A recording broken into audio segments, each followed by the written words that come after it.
Hi everyone, welcome to OloriSuperGal, and I'm your host for the day, and I'm here with. Big Soso, not the little one. Okay, so Big Soso, we have a few questions for you, and Okay. firstly, I'll ask you, why did you audition for Big Brother Season 10? I mean, that was a question I've asked myself before getting to the show because I'm normally not a showbiz person. Yeah. It was my first time applying, Wow, that's so and nice. by God's grace, I chakam into the team. So for me, I didn't go in with any strategy. I just went as I am, as a Okay. person, unlike a lot of people that have been applying for a long time. So mine was more of a luck thing. But I applied mainly because I like a challenge. And I've never done something like this. So I'm like, you know what, Soso, you're in Nigeria, you're trying to do big things. Why not go get a platform for it so that when you come out, you're able to launch all the stuff that you want to launch. Exactly. So it's mostly to do with business, branding, and a challenge for me. Oh. So, in terms of the challenge, what do you think was more challenging for you in the house? I think the most challenging thing at first was I'm somebody that loves my space. Yeah. I love cleanliness a lot. And so I was worried that, is this place going to be, are people, because a place with so many people, you Exactly. cannot, sometimes I will shout, who keep this pot, who keep this pint, who keep this thing. But what I always just do is I clean up after people most times when I can. And then with regards to space, I just told myself that, you know what, just try. And honestly, after first day, I didn't even notice. So that was the most challenging thing for me, to be able to be in a space with people from different backgrounds, different characters. But because I'm a very self-aware person, I've had to work on myself on a lot of things, and very emotionally intelligent too. So I tend to know how to live with people, and I was like, okay, this went well. Oh, that's nice. So, describe your journey in one word. Um, Fantabulous. Real. So, if you had to pick your top five, starting with the winner, who are those? Oh, culture, my baby. I know I feel bad because I know right now he might be going through a lot. Manson, he's one of my guys too. Sultana, definitely. Rue Boy. Ivy Fubara, those are my major people in the house. I before I was not in the house again. Oh, now, sorry. Where you are? Lastly, Jason J. Okay. Yeah, okay. that's my G. That's nice. So, what's your plan now you're out of the house? Well, obviously, there's a lot of work that's been lined up for me before going into the house. Okay. So for me, it's about work, work, work. Like I said, I'm not. You might not find me acting movies. I don't know how to sing. Pepsi make me sing and all this. And really, I loved the challenge. But really and truly, if they reduce the volume past the way they reduce, people would have heard a Shrek voice. But for me, it's mostly business. Okay. I'm launching my cooking show. Oh, Hopefully, that's I get nice. to invite you guys to come for it. I also have a line of, herbs, spices, cooking ingredients, my Maggi cubes, every single thing that you use in your kitchen. I'm creating my own, or rather, I have created them. And like I said, I was waiting for the platform for it. And then, obviously, I'm going to launch my northern Nigerian restaurant. Oh, okay. And then my charity, I'm going to be doing a lot of charity. So you see me at a lot of charity events because I already sponsor a lot of vulnerable young girls. And for me, it's about women empowerment. So I'm going to go deep, deep, deep into that. Okay. So, you came into the house with the mission of motherly figure. That's how the viewer viewed it. So now, the fight between you and Dede, what was the main reason?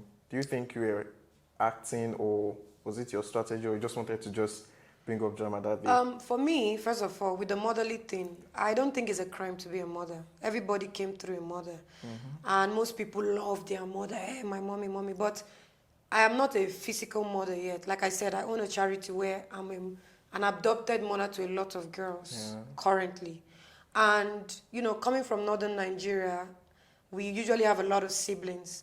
And as a big sister of 6 younger ones, I've had to be, my mom is still alive, but I've been a nurturer from a very young age where I look after them. And also with the business that I own, which is cooking for people, I've had to cook for different ages of people that are in their highest, their lowest. So I have to be a nurturer because sometimes they will come and by looking at their face, I know that this one is going through a lot.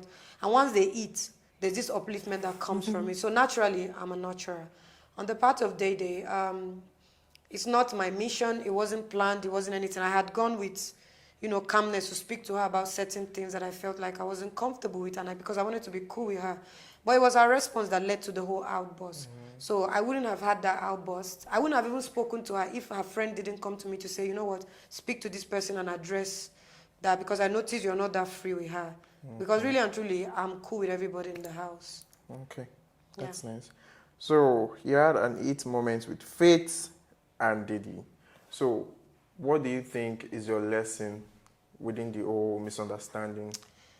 Well, as somebody that always tells people to be very kind with their words, I wasn't very kind with my words at that moment. And, I would be more kinder with my words.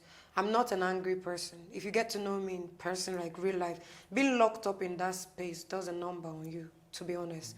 Now, who go, now they know. Yeah. And with the kind of experience you get there, you're locked up, you can't go out, you can't do the things that you naturally do to clear your mind. Normally, I'll put my headphones, listen to music, read. I love to read, I love to write.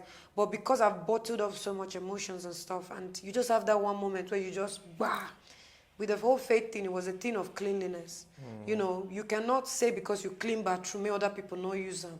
And for me, I like justice, I like fairness. And when I see that you're trying to not give people that chance to be fair, I usually jump in when maybe people will say you're not supposed to. But really and truly, it's just me also being there for other people, which I don't really see as a bad thing. But maybe it was a choice of words that made it look like really and truly, auntie, not be your business. But we live and we learn. So next time, I'm not saying that if you're my friend, if I see somebody fighting you, I will join.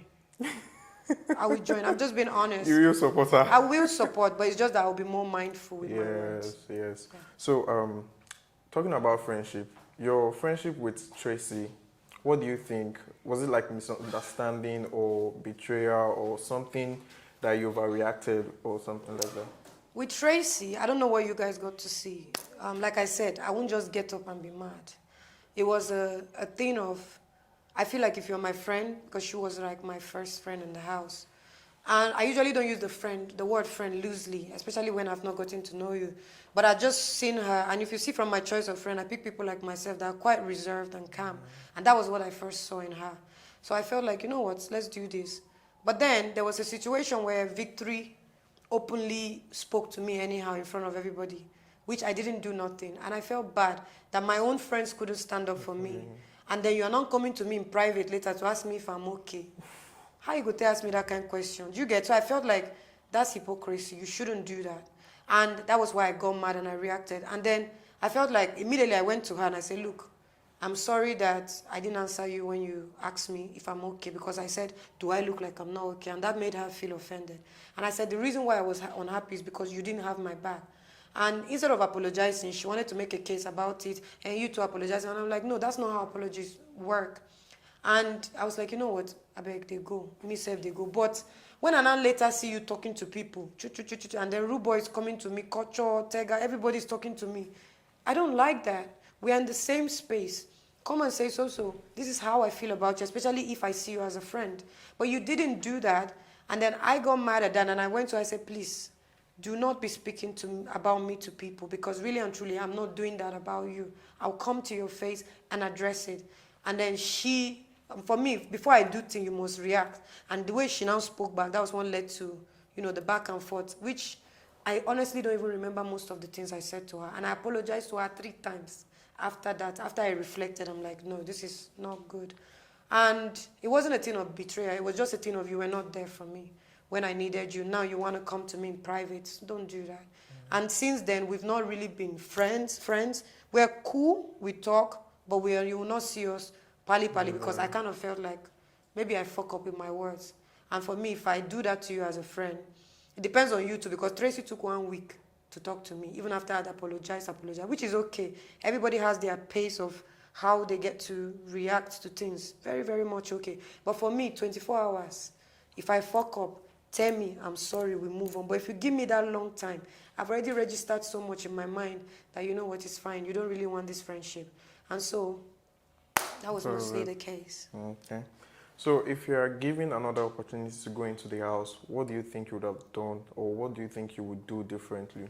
Honestly, in terms of, I always let other people go first, especially when it comes to tax, head of house. I never became a head of house, not because I didn't have it in me. I'm a great, fantastic leader. I'm a manager. I mean, how would I manage all my businesses without those qualities? So I think I would, even if I know Sabi, I go jump, enter.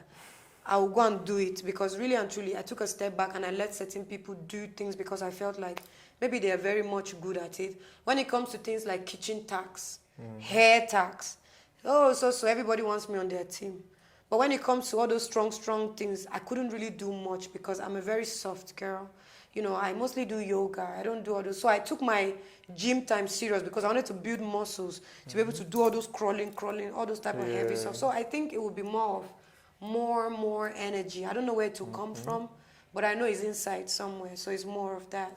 That's interesting. Yeah. We've had a wonderful time with Big Soso, and we would like to say a big thank you, and thank you for coming to the show today. Thank you. And if I may add, I love OloriSuperGal. Before going into the house, that's one blog that I always, catch up on, because I felt like the gist was organic, it wasn't toxic. Yes. And I like, women power, anything that a woman is leading. Unlike the perception people have about me that they think I favor boys more than girls. No, I am a woman empowerment person, and I love to do things that concerns women. So I'm really, really grateful for the opportunity to speak to you guys. Thank you so much. I'm so grateful to have you here. Thank you. Thank you.